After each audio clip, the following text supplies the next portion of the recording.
Welcome back to the IDP Plus Waiver Wire Show on the IDP Plus podcast. I'm your host, Johnny.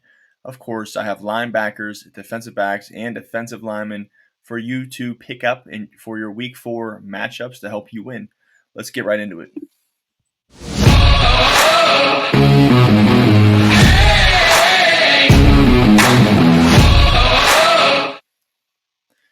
So the golden rule here for these guys that I will be talking about, these Week 4 IDP waiver wire targets, is they are owned in less than 50% of sleeper leagues out there. I decided to ask Yahoo because Yahoo's not a good barometer, even though Yahoo, that's my favorite platform to play on. We're going to go solely by the rank of owned percentage in sleeper. So once again, all these players are owned in under 50% of sleeper leagues. We're going to start off looking at the linebacker position. The priority ads I have for your upcoming Week 4 matchups are as followed and in this order: Tyrell Dodson, Tremaine Edmonds, Demario Davis, Quay Walker, Carson Swessinger, Aziz Al-Shaair, and Devin White. Talking about Tyrell Dodson, the green dot, where for the Miami Dolphins, 11 tackles and a sack. Very impressive game.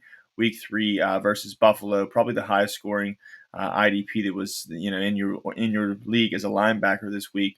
But nonetheless, Tyrell Dodson in his 3 games, not only looking at just this one huge game he had versus the Buffalo Bills, and by the way, it was a great matchup, but in the 3 games he's played overall, 33 tackles, nice average of 11. That'll help every single week. Also has had a sack, 2 tackles for loss, and a pass defense this season. He has LB1 upside weekly at this point, and especially Week 4 versus the Jets. He's got a juicy matchup. So Tyrell Dodson should be number 1 on your list if he's out there. Number 2, Tremaine Edmonds, somebody I have kind of beat down and pushed down in the rankings for many years, but this year is a different story right now. We have TJ Edwards is hurt. We don't know if he's going to be back in Week 4, and of course that will put a damper on things. But it is a reoccurring injury for our boy TJ Edwards. So Tremaine Edmonds, on the other hand, there's some proof in the pudding here. This 15 tackles he had versus Dallas in Week 3, and by the way, also 2 interceptions versus Dallas in Week 3. It has some staying power. 3 games so far. Of course, that's with Edwards and Noah Sewell kind of getting back and forth in the mix next to him. Not really consistent roles next to him, but he is, as it stands right now, Tremaine Edmonds is the green dot wearer for the Chicago Bears, and we should be eating this up. In his first 3 games this season, he's had 29 tackles, just under 10 a game. That's very healthy for IDP lineups. Week 4, he's got a matchup versus Las Vegas, which proved to be we know it's a great matchup based on history the first 2 weeks, but then in Week 3, Las Vegas played Washington, and Bobby Wagner, for reference here, versus Las Vegas in Week 3, 11 tackles and 2 sacks. So if we can get that kind of production, not saying it's going to happen for Tremaine Edmonds, but if he can get his 9 or 10 tackles, he should provide, high upside LB2, even borderline LB1 numbers for you. Moving on, one of my favorites, Demario Davis, the old man, still does it. Week 3 proved no less, 11 tackles, although 2 of them were solo, 9 assists, but we'll take 11 tackles however we can get it. Also had a tackle for loss. It was a blowout game, so Demario Davis could have actually had more, but he only played about 91% of snaps, which is suffice, if he's going to play a little bit more than that in a close game. But of course, New Orleans got blown out this week by Seattle. But as it stands, even in that blowout, still 11 tackles, very impressive. In his first 3 games, Demario Davis, 31 tackles, so he's averaging more than 10 tackles a game, on his way to another 120, 130 tackle season, and you want to be part of that. So Demario Davis, he's got a Week 4 matchup versus Buffalo, which is a cake matchup.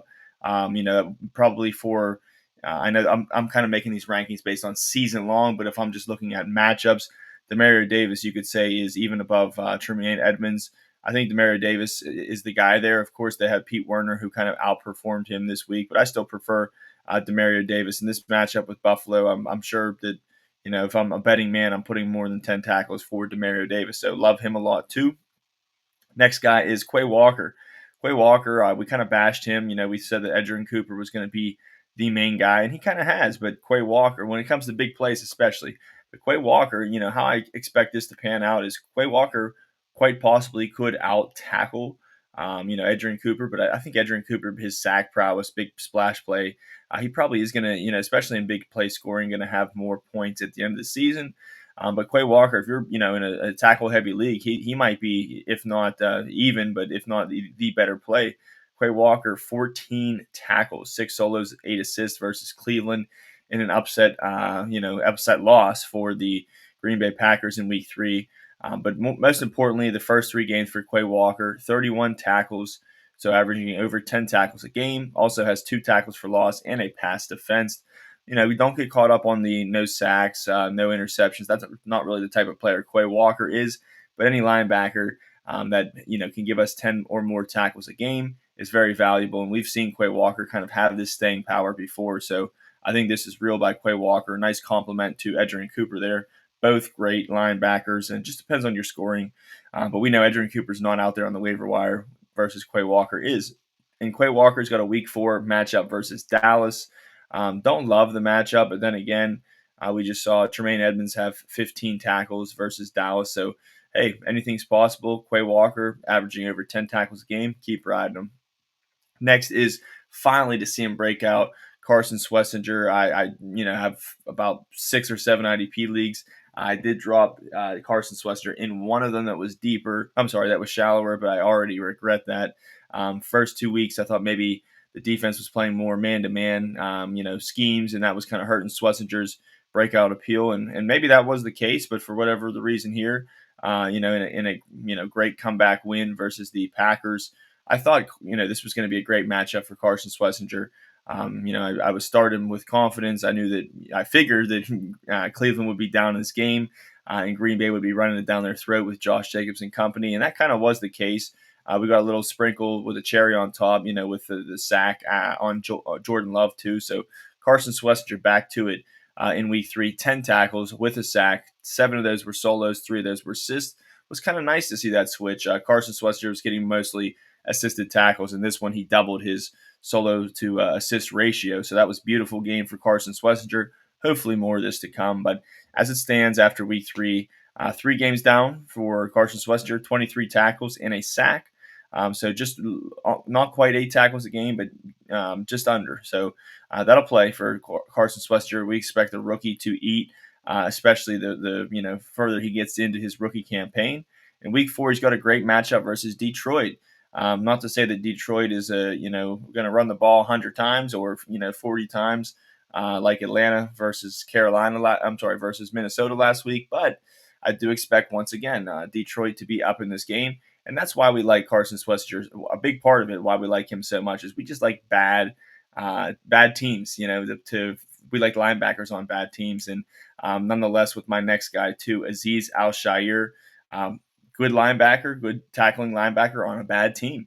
And so Aziz Al-Shaair ended up totaling 8 tackles versus Jacksonville, 4 solos and 4 assists in Week 3.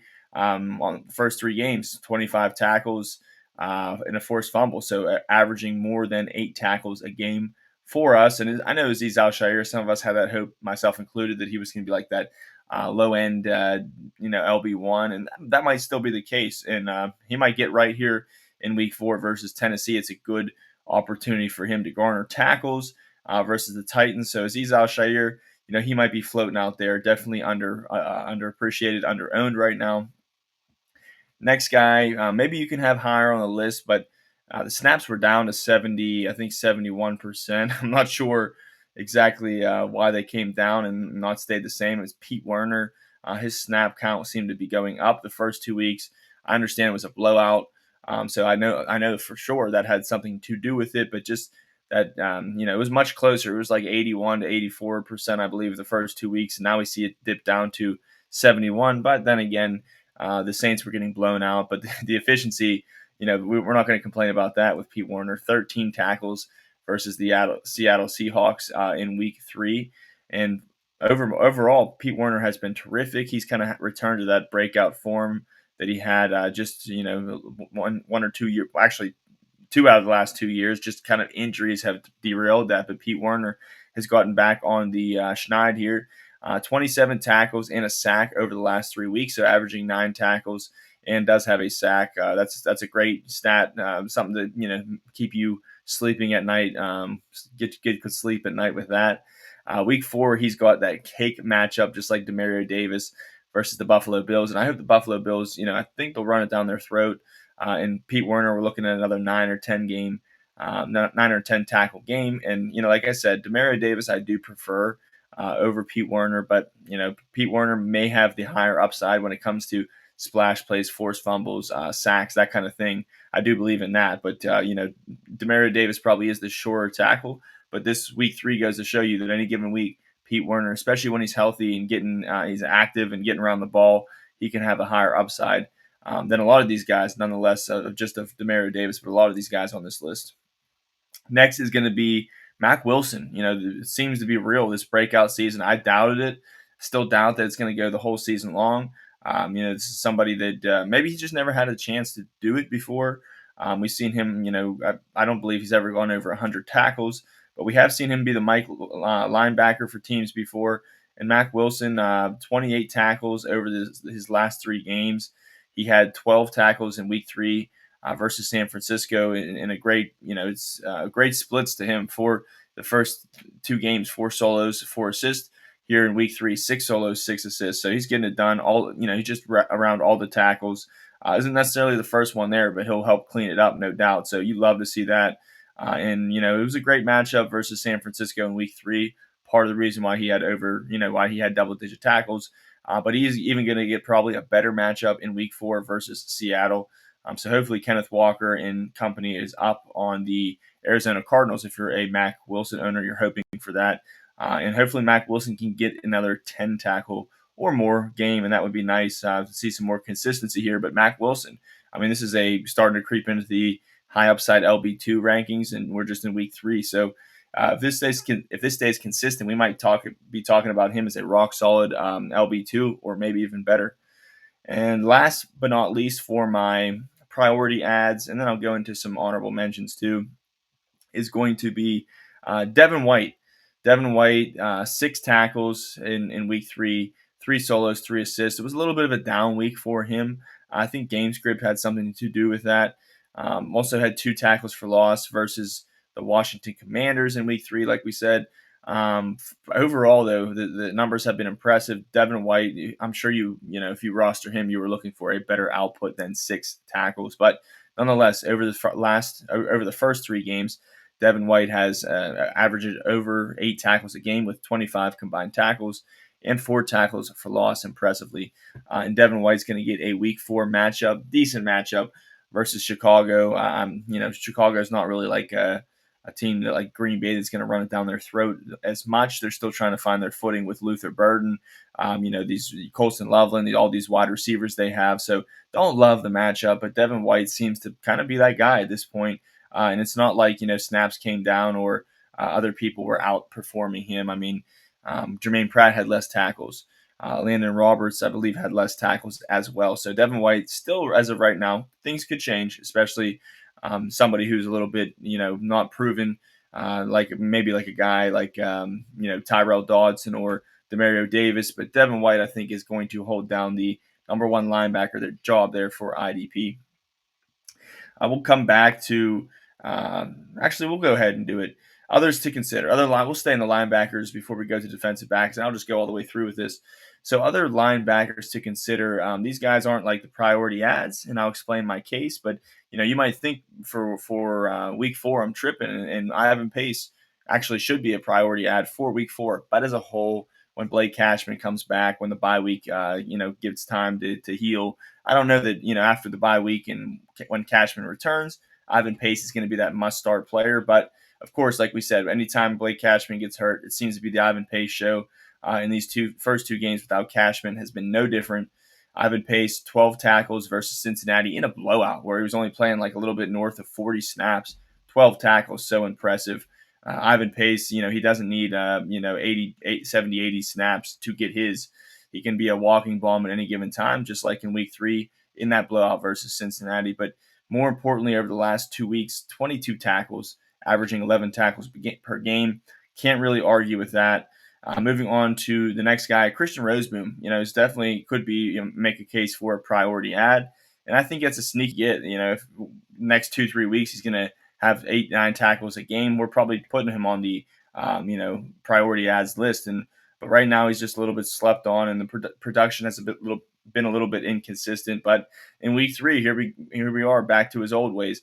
9 tackles versus the Falcons. He's had 24 tackles over the last 3 games. Nice average of 8 tackles per game. Week 4, he gets a New England Patriots team that allows a lot of points, a lot of tackles to the linebacker. So I think a knock here that we have about Christian Roseboom is like he's not that sack type of guy. He's not interceptions. He's not pass defense. If you're in big play scoring, he certainly takes a little hit. But if you're in tackle heavy scoring, you can pretty much pencil in Christian Roseboom as a fine LB2 to own and roster and start. So Christian Roseboom, love him, especially myself, who I play in tackle heavy leagues. Next is Dee Winters. Dee Winters is kind of becoming a mainstay here in the IDP community. Another big game this past week versus Arizona with 8 tackles. Also had a pass defense, 22 tackles over the first 3 games, and that's just north of 7 tackles a game. But that'll play, especially if you're rostering him as a LB3 out there. Then Dee Winters is a perfect grab for you. The only bad thing is he's got a brutal week 4 matchup versus Jacksonville. I don't expect this to be a double-digit tackle game, maybe 6 or 7 tackle game. But still, snaps matter. He's a full-time player for the 49ers, and we'll see what he can do. Roster him this week. Don't expect the world, but after that, we'll get some good matchups, and he'll return to his old ways. Next is going to be Noah Sewell. Noah Sewell, you can make a case, if the stars line correctly, and TJ Edwards is out again in week 4. Noah Sewell could be a high upside LB2. He's had this past week 11 tackles in his start versus Dallas. And that wasn't even a great matchup, in my opinion. Of course, Dallas was up. They could afford to run the ball a little bit more. But I didn't expect Noah Sewell even to be a full-time player to have 11 tackles. Very impressive game for him. Overall, 25 tackles over the last 3 games. And that's not even on full-time snaps. That's been with TJ Edwards in and out. So very impressive, averaging over 8 tackles a game, not even playing 100% of snaps. So look forward to Sewell's week 4 matchup versus Las Vegas. We expect a lot of Ashton Genty. This should be a great matchup for Noah Sewell. And finally, I'll mention for you guys in those deeper leagues, these are guys to consider. I'll just kind of go over them quick, not drop a bunch of stats about them. But Devin Bush, about 75% of the snap count player. Good efficiency, good tackle efficiency. Hopefully Cleveland's down in that game so he can get clean up a lot of runs. Eric Wilson, I'd much prefer at this point Ivan Pace, but Eric Wilson is still a fine, I'd call him an LB3. Kenneth Murray, still the 100% guy there in Dallas for now at least. Probably looking at 6 or 7 tackles a game. If you're in a deeper league, he's out there. Henry 2020 from the Houston Texans looks to be the LB2 for Houston. Of course, I'd rather have Aziz Al-Shaair. Henry had a down week this week, only 7 points in tackle heavy scoring, but nonetheless, he can have a 15-20 point game any week. Jihad Campbell, the rookie, looks good there in Philadelphia and kind of is on the up and coming. I think he's had 12 points three weeks in a row so far, but that's could be a lot worse than that. Next is a guy who's on IR, and that's Jalen Carlys. We're going to talk about him with defensive backs, and of course, I value him more as a defensive back. But as of right now, he is listed as a linebacker and defensive back. He's on IR. We'll see what happens when he returns, whenever that is. Could be week 4, could be week 5, could be after. And I'm not saying, pick up Jalen Carlys and start him right away. Probably best to wait a week or two. But Jalen Carlys, you can't, as it stands, he was looking like a guy who was going to be a full-time linebacker next to Zaire Franklin. And as of right now, who is Zaire Franklin anymore, right? So I understand the hesitation there, but maybe because Zaire Franklin isn't this boss man like he used to, maybe there's room for Jalen Carlys to come in and assume a bunch of tackles. And I'll tell you what, Joe Bocci, other part-time they're just part-time guys. Maybe Jalen Carlys is another part-time guy, or maybe he comes in and breaks the mold there and becomes that full-time player next to Zaire. And I'm willing to find out, at least as a stash. In those deeper leagues, I got you covered. Jack Sanborn, of course, we know the name, but maybe has been dropped, getting about 80% of snaps, 81 to be exact, versus Chicago in his revenge game. I predicted him to have 8 tackles and a sack. Well, he had 7 tackles, no sack. So pretty close projection there. But Jack Sanborn, a guy I still love. I think once he gets his chance, once if there was an injury or if they downplay Kenneth Murray and kind of upgrade his role, Jack Sanborn to me is a dog and will be scooped up real quick, rightfully so. Dorian Williams for the Buffalo Bills. This week we saw versus Miami, no Matt Milano, and Dorian Williams played 75% of the snaps, 6 tackles in that game. Hopefully Matt Milano, for Dorian's sake, is out this week. And regardless if Milano comes back, I think there's going to be a point in time where Dorian Williams is going to be the second linebacker, whether due to age, injury, performance. Dorian Williams, I think, will take Matt Milano over. And if you're in a deeper league right now, you should get on that if you have the roster space while you can. Next is to Tennessee, Kyzir White. Kyzir White this past week versus Indianapolis in a cake matchup. 5 tackles on 42, just 42% of snaps as the LB2 next to Cody Barton. So this might be room to grow. And if we just doubled that and said he had 84% of the snaps, maybe he could have 10 tackles. And that's the Kyzir White we know, the run stuffer. Sometimes gets interceptions, sometimes gets sacks too. Let's see if this can, stand, have some staying power. Cedric Gray, as of right now, Kyzir White kind of bumped him out of his snaps.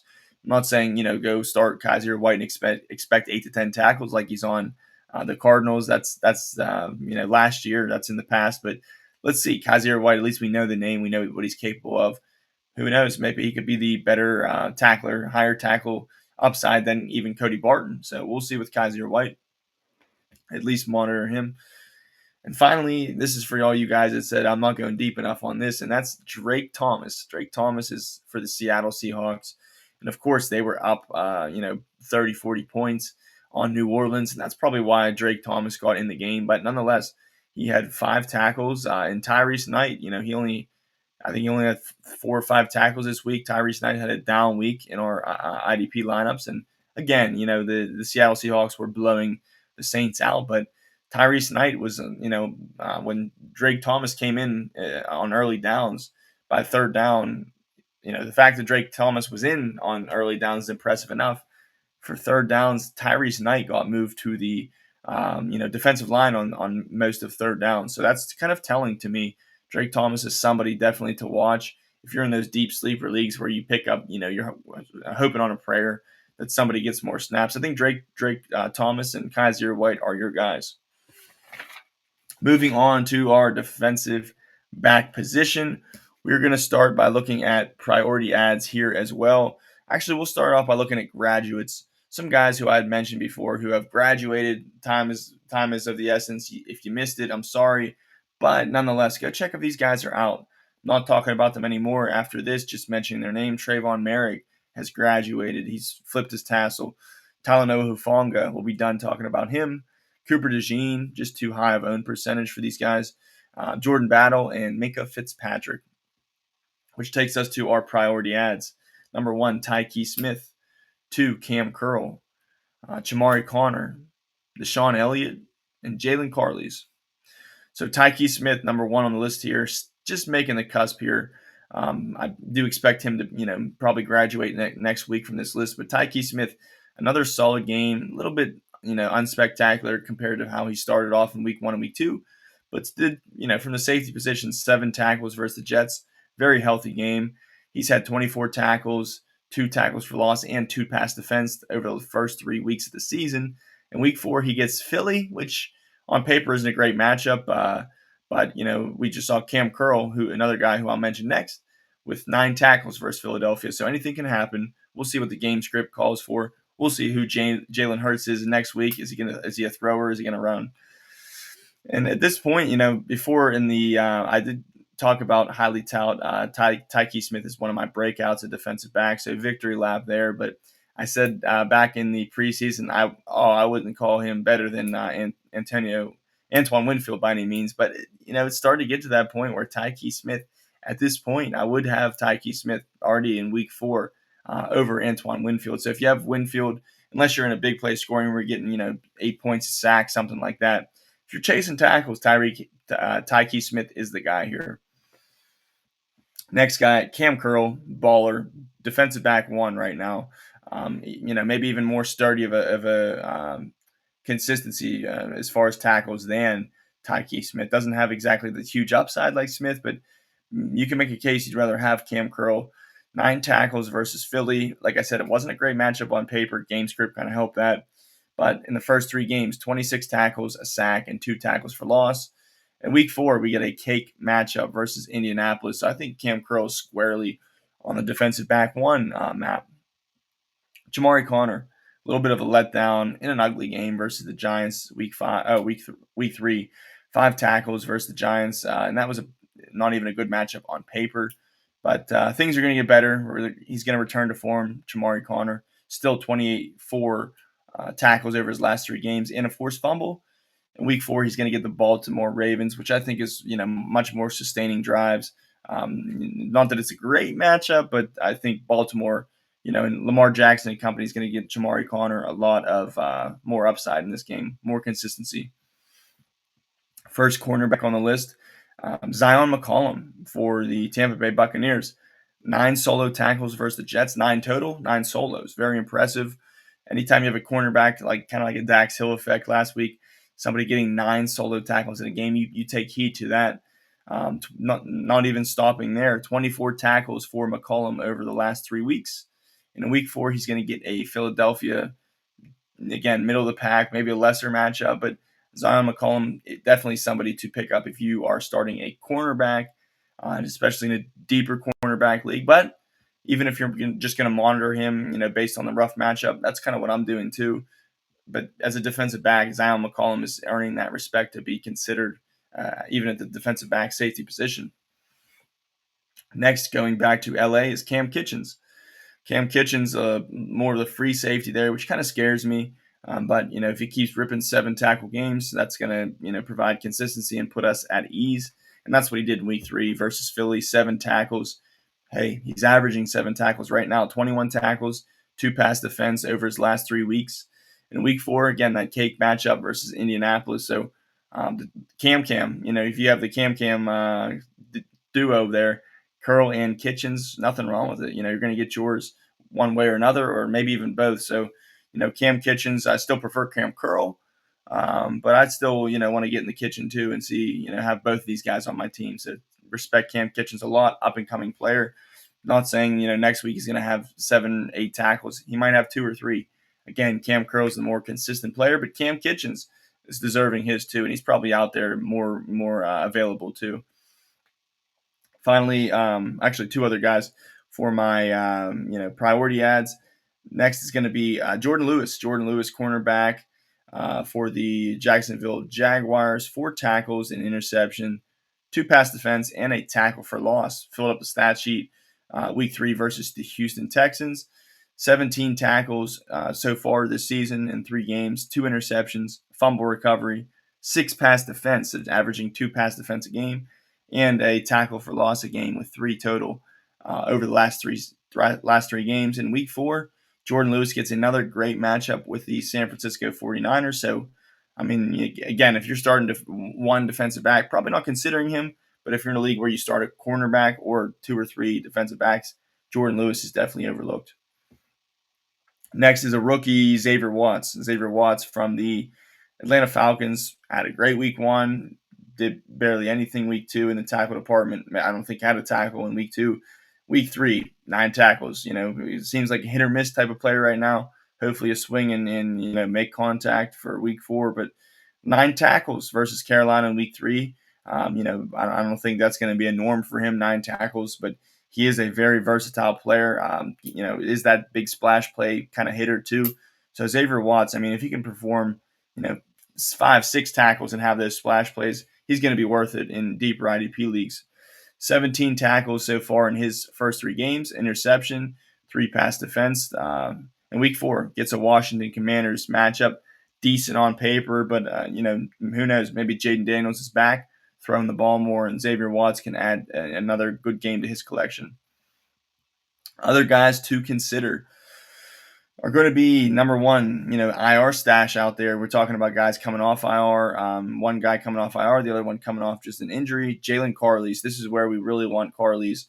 He's a linebacker, right, for the Colts. And I'm not saying pick him up and start him as your safety in week 4, but definitely monitor him if he comes back healthy. And, we hear that reports going into the weekend of week 4 that Jalen Karlaftis is going to start next to Zaire Franklin. I would definitely, especially in deeper leagues, where you're starting 2 or 3 defensive backs, pick him up and give him a chance at safety. I mean, there's other better linebackers out there. I don't think we need to go that deep yet in linebackers. But for safeties, Jalen Karlaftis is definitely, a higher priority for the defensive back position for you.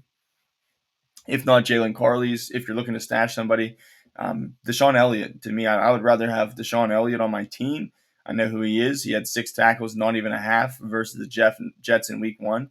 Deshaun Elliott is a complete banger. Somebody who's probably going to have 100 to 110 tackles by the end of the season, with health permitting, of course. But Deshaun Elliott, I'm not sure, he's going to come back this week. Keep in mind, this is week 4 coming up, and the Steelers have a bye week 5, so maybe they hold him out one more week. But nonetheless, if you can afford to stash him or keep him on your watch list, Deshaun Elliott is a great he shouldn't be out there, especially in leagues where you're starting 2 or more defensive backs. Rashan Elliott will be worth your while to go ahead and grab. So Karlaftis and Elliott both hurt. May not help you in week 4, but down the line they will, especially Elliott. Moving on to another cornerback. These are kind of like, others to consider, not really saying start them with confidence unless you're in a cornerback needy league, and that is Jalen Watson from the Kansas City Chiefs.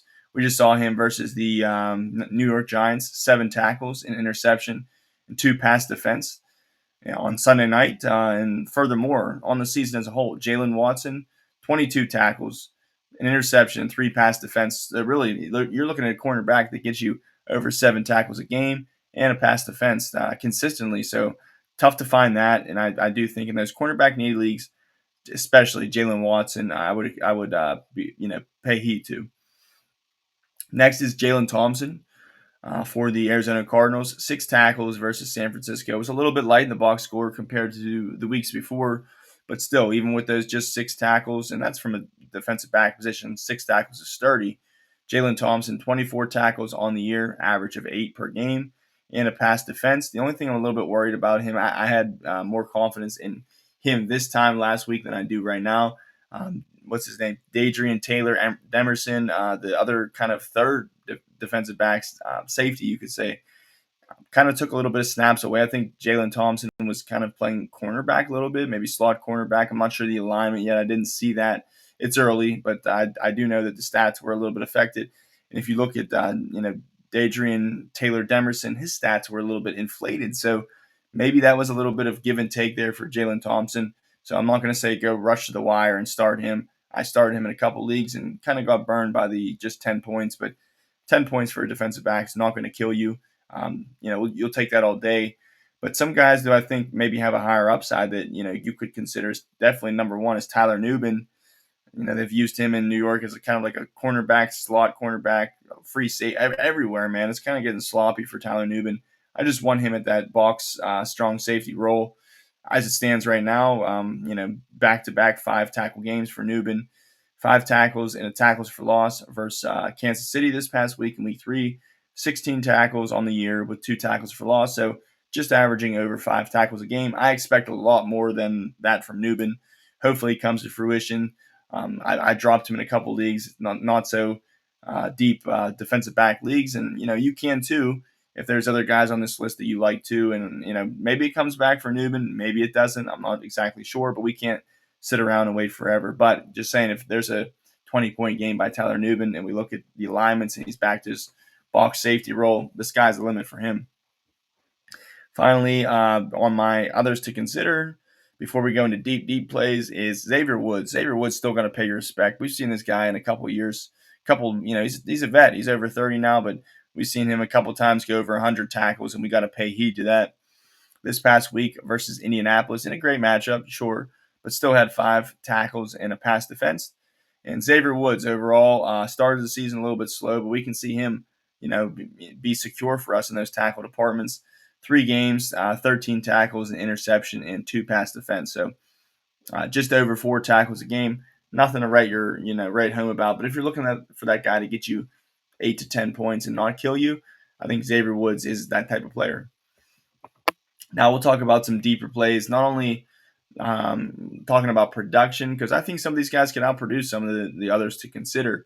But we're talking about roster percentage too. These guys are kind of younger players, not really owned universally. So I think definitely they'll be out there for you in deeper leagues. Should be, at least. There's going to be some guys on here that surprise you.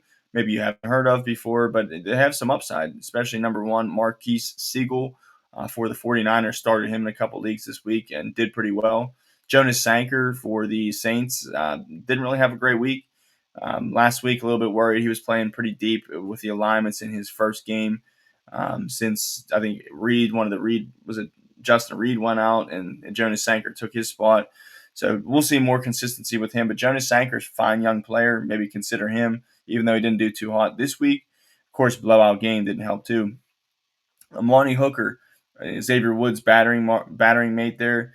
Amani Hooker, we've seen him come in waves. The guy I talked about a lot as a sleeper last year, just didn't pan out, often hurt too. But when he's hitting good. So Amani Hooker, Donovan Wilson kind of makes his return the last 2 weeks for Dallas, something to keep an eye on.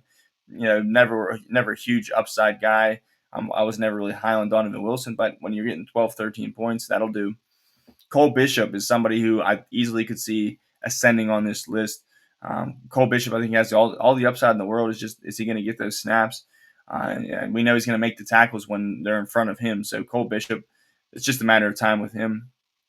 Andrew Wingard for the Jacksonville Jaguars, I think is a pretty good, deep player to have. He's a short tackler, and that's kind of what we're here for. But still, I mean, we've kind of seen the tackles not be so consistent as years past for Wingard, but he's still getting his 10, 12 points somehow, some way. So there might be somehow, some way you can force him into your lineup if you are, maybe had injuries or you're in a deeper league. Lathan Ransom, man, the rookie. And this is crazy. I thought it was going to be Devontae Richardson, but as it is right now, we know Trayvon Merrick's the guy to own there, but Lathan Ransom got some big-time playing time in Week 3 and made good on it. I believe he had 4 or 5 tackles. So Lathan Ransom, this is more of one to monitor and see if the playing time sticks. But hey, if he does start next to Trayvon Merrick, I think there's room for him to become a better player and maybe someone you want to get in on early. Evan Williams from the Green Bay Packers, not saying go rush to the wire to get him, but especially if they were to have an injury to one of the safeties, Evan Williams, I think is a good tackler, and that's what you're here for. He's not Xavier McKinney getting 8 or 9 interceptions a year, but Evan Williams, if he starts putting up 5, 6 tackle games, maybe he's somebody who has a safe floor. As of right now, just kind of a gamble. Put on your watch list. 2 more for you. Riley Moss, the cornerback. I mean, he kind of seems back. This is maybe a little bit lower upside than he had last year. He was having like that 6, 7 tackle games at this point last year. It's coming down to like 4 or 5, this point. But Riley Moss still, especially if you're in a cornerback needy league, somebody to consider. And finally, we talked about Deshaun Elliott, one of my priority ads this week. But if he's not going to play, there's nothing wrong with going with Chuck Clark.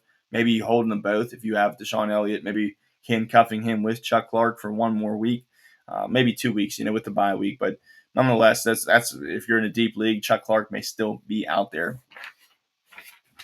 And finally, we are going to move into our defensive lineman now. We're going to start off with some priority ads, and that is starting off with Andrew Van Ginkel, big name. We all know who he is, what he's capable of. Harold Landry, Jordan Davis from the Philadelphia Eagles, big game for him. Dorance Armstrong, another big game for him. Rashan Gary, another big game for him. Cam Heyward, biggest game of the season. Nice to see him get back on track. George Karlaftis, huge game. Jonathan Greenard didn't have a big game, but I think this is more of a long-term play. And finally, one of my favorites I've been talking about a couple weeks now, even into the offseason, is Leonard Williams from Seattle. So before I go and talk about those guys, I just want to say I do have deep plays at the end here, so hear me out. I'm going to go through some stats here with all these players I just mentioned. But if those guys are owned, I got some guys later that are maybe available in your league. We'll start it off at the top here with Van Ginkel. Van Ginkel made his return and was much needed for the Vikings defense. 2 solos, 2 sacks, and a tackle for loss versus Cincinnati, and that wasn't even a full complement of snaps for really anyone on that defense, Minnesota's defense. So had a great game. It's nice to see him get back on the bandwagon there, back on the wagon. And as far as week 4, I think Andrew Van Ginkel is going to be on the field more. He's going to have tackle opportunities versus the Steelers in week 4. So I'm all wheels up on Van Ginkel. He might have been dropped out there, especially if somebody didn't have the room or thought he was going to be out for a longer time. Just missed 1 week. He's back. Harold Landry, of course, for the New England Patriots now, 6 tackles and a forced fumble versus Pittsburgh in week 3, and that's not where it started. He's been balling for the last whole 3 weeks now. 14 tackles in these past 3 weeks, 3.5 sacks, most impressively, and 4 tackles for loss. Week 4, Harold Landry's getting the matchup versus Carolina, which hopefully we get at the quarterback and make that 4.5 sacks for him. So Harold Landry and Van Ginkel will top off my list. Next is Jordan Davis. We're all looking at the other linemen there to own Jalix Hunt and the other defensive tackles and linemen there. But Jordan Davis, man, just seems to be the best guy so far. 5 tackles, tackle for loss, a block kick, a touchdown where he was running. They said 18 mile per hour. Jordan Davis is the animal, the guy to own.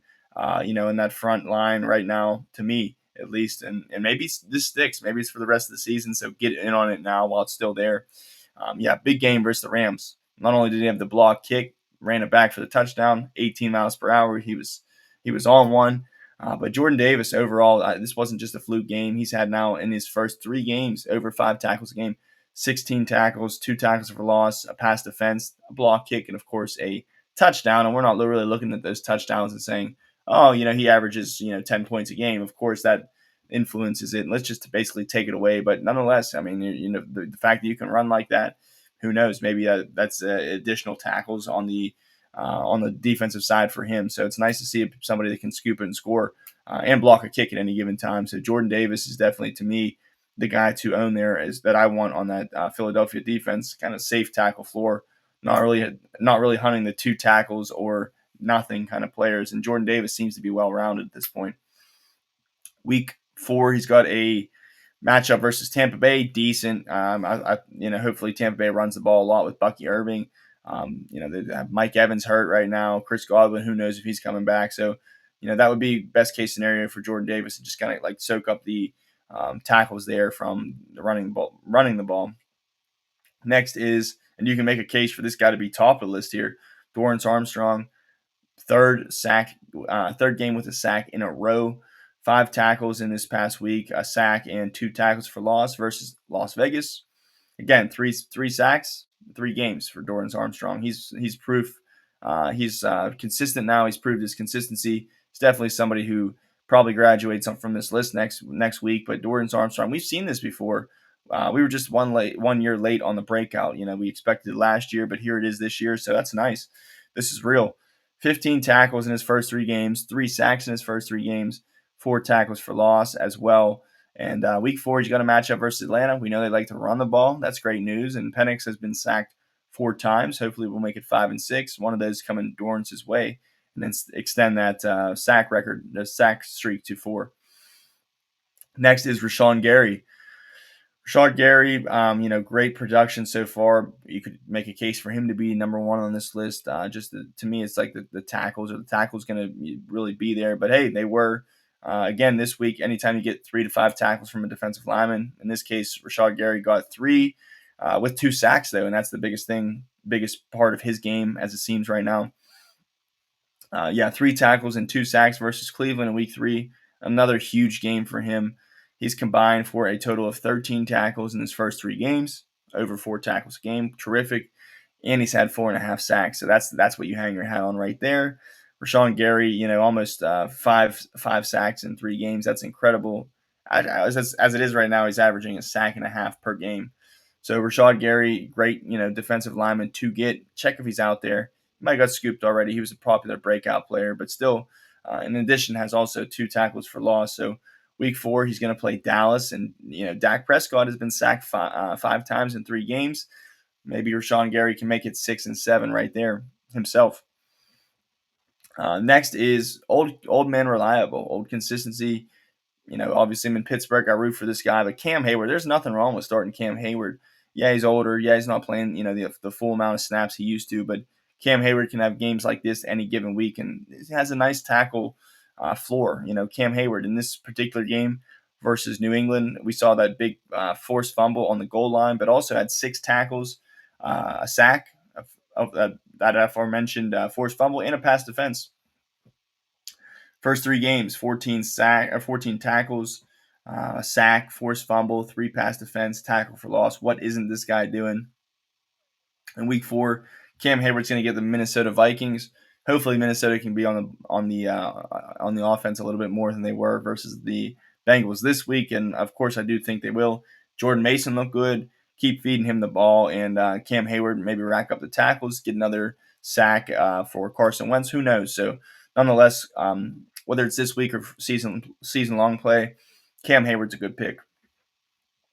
Next is George Karlaftis, someone who we've kind of forgot about. We were expecting that big breakout year last year. Didn't happen. And who's to say it's not happening right here, right now?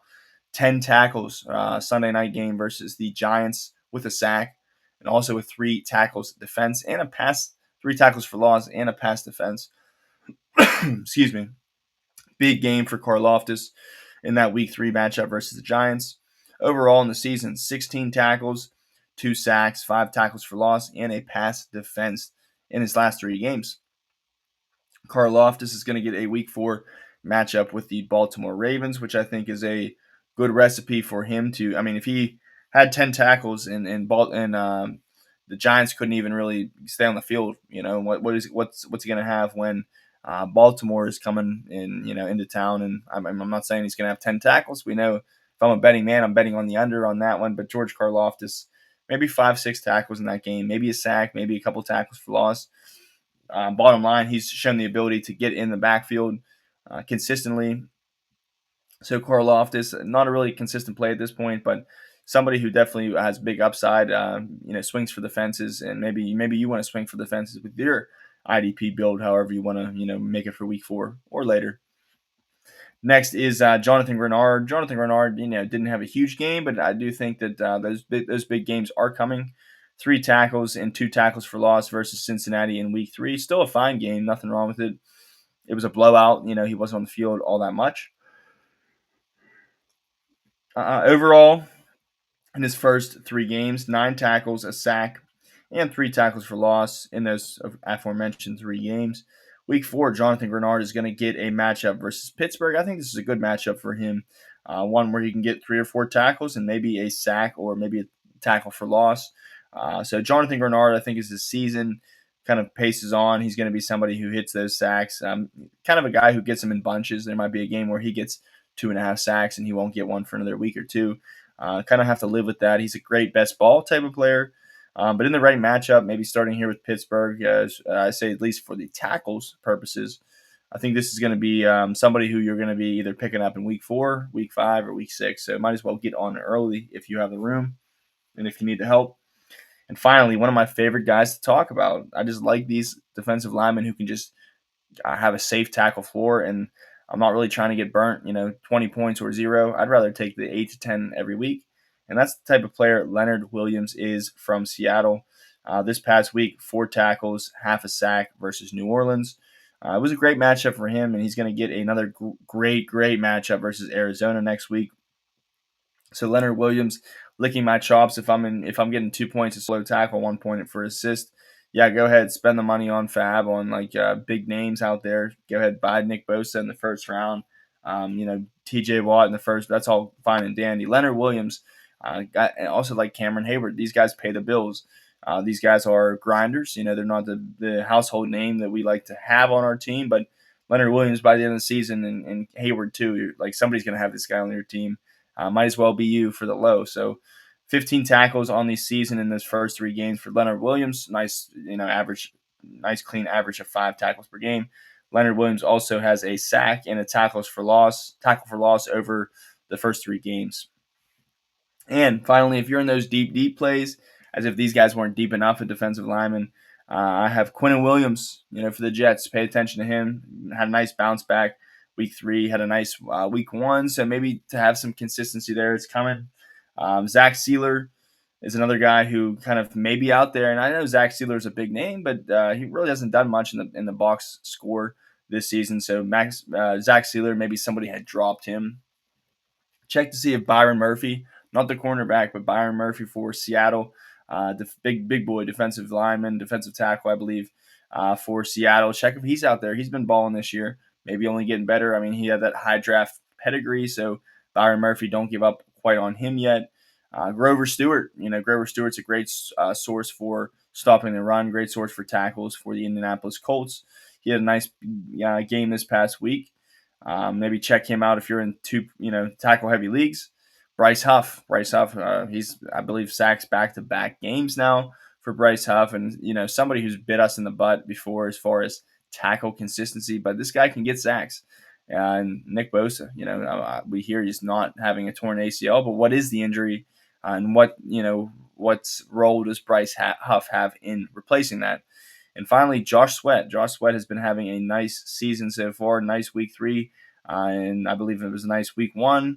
So I'm sorry, nice week 2. So Josh Sweat kind of putting himself back on the map from deep sleeper territory to maybe somebody who's you're going to pick up and target in your deeper defensive line IDPs out there. So those are the IDPs at the defensive line position I have.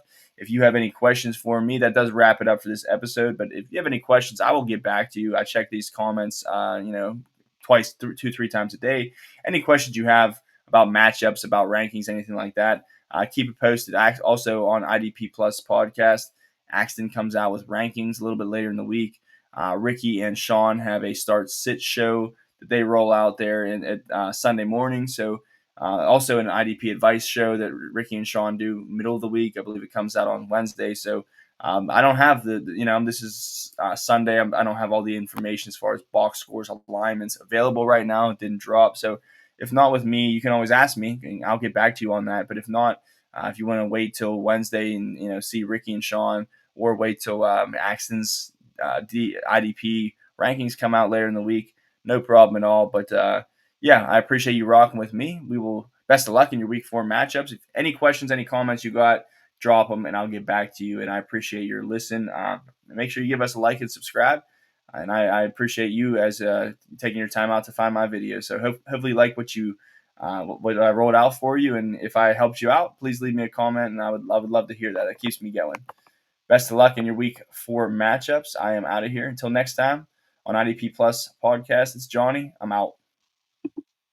Thank you for watching the IDP Plus YouTube network. If you enjoyed this video, give it a thumbs up and don't forget to subscribe to our channel. Be sure to tap the bell icon to get notified whenever we upload new content.